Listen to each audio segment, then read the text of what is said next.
if you had Anthony Richardson over both of them, the reasons you had Anthony Richardson above them on your board, you saw them at the combine. He ran a 4.4.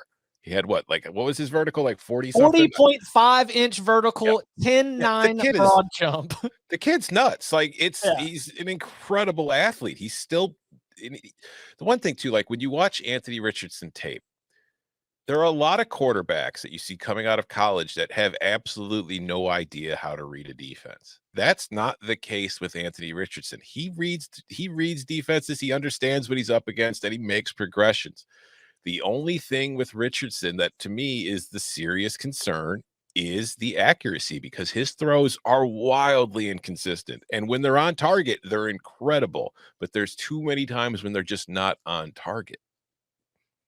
Totally agree. Like, let's have that Anthony Richardson discussion. So I agree with Tom. It's probably still the order that you had it coming in for the most part. But I think there is some chance that on some boards, AR-15 has leapt Will Levis, right? Because those are kind of your two physical freaks. And now side by side at the combine, I mean, Anthony Richardson is putting up Vernon Davis type combine numbers. Literally, like they're if you look at the measurements there, Anthony Richardson would rate as one of the most athletic defensive end prospects ever to come into the league. I mean, he, as an edge rusher, he would be sick. As a tight end prospect, his numbers would be insane. I think that Tom using the word kid there is actually really apt. Anthony Richardson is still 20 years old, and he can read a defense somewhat. Now, look, do I think some stuff was simplified for him at Florida? Yeah. Dan Mullen, who's a QB guru, struggled to get him on the field as a freshman. Billy Napier, certainly not a QB guru.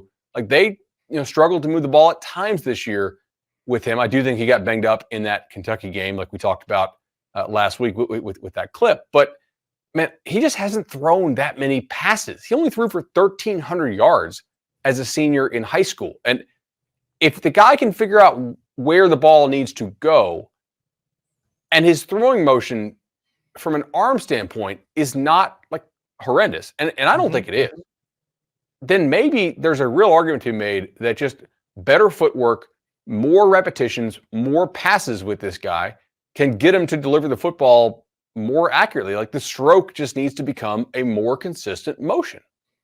Yeah, my biggest fear for Anthony Richardson is because we often overlook how much experience plays into this, because it's the hardest position on the field in the sport. And it's one of those things where you're only going to get better by the more reps you get in live action against equitable talent against you. Like if you're just playing like just cupcakes, you're probably not going to get better. But when you're playing against the kind of competition you're facing in the SEC every week, you can improve. When you get to the NFL, you improve. But I do think that the worst thing that it could happen to Anthony Richardson is he gets drafted and he goes to a team that throws him out there right away. Like if he gets drafted by a bad team and is then put out there in the NFL from week one and they tell him to learn on the fly, he could develop a whole lot of bad habits that he doesn't break. I think the best thing in the world that can happen to Richardson is maybe he'll get taken in the top 10. The way he performed at the combine, I just think that he's going to go. But if he gets taken by a team that has like a veteran option ahead of him, so at least he could spend a year learning the NFL process and just getting more comfortable and getting some better coaching as far as the footwork and all that kind of stuff to get him prepared. And then in year 2 become the starter. I think the odds of him hitting and becoming a plus value NFL quarterback go much higher than if he gets taken by the Texans at number 2 and thrown out there. I think that'd be terrible for him. 100%. Like I would like to see him, and I'm not a big NFL head, but the Seahawks still have Geno Smith, right? And they had a nice year. That's an offense that like could be fun. They'd like to throw the ball down the field, could use his mobility. If he can sit, learn, maybe he needs to sit the whole year. Maybe he needs to sit half a year. Like the Seahawks have multiple first-round picks. They have a young offensive line that's building. They picked Charles Cross like last year, the year before, and I know he was a hit there. The thing with Richardson, if you're an NFL GM, you're thinking, okay, last year's quarterback draft sucked. Next year, we have 2 guys who we think are probably top 5 type picks. There's not an obvious number 3 for next year. So far, the drop-off might be pretty decent. At this time last year, we did not have AR-15 as a top 4 draft quarterback prospect for the most part.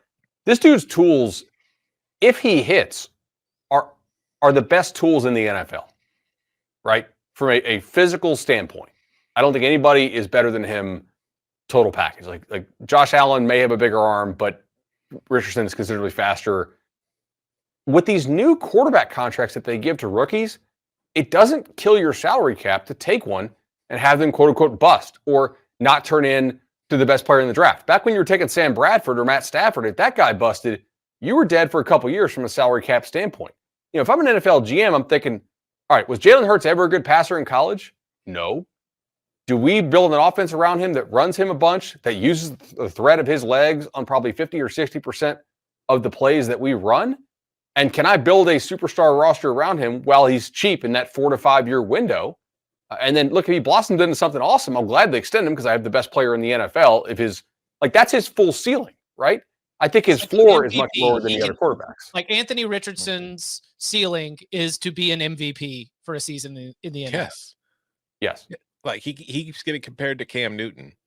Although I think it's pretty disrespectful to Cam because Cam was a much better, I think, quarterback coming out of college than Anthony Richardson was at this point. But I mean, Cam, we saw Cam at his best in the NFL, won the MVP. Anthony Richardson, if everything clicks, he's going to be one of those guys in the league that is just, it's like you feel like if you have him on your team, you're probably going to be winning games and making the playoffs every year. And that's why, like, we could talk about his production at college all we want, and there's plenty of things to pick apart.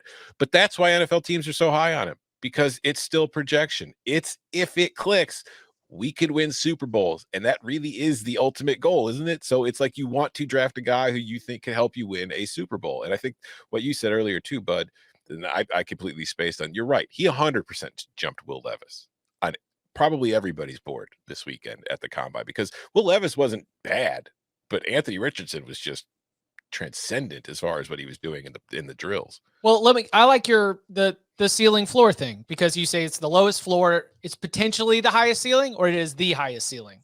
Oh, he's the highest. I think it's the highest. Okay.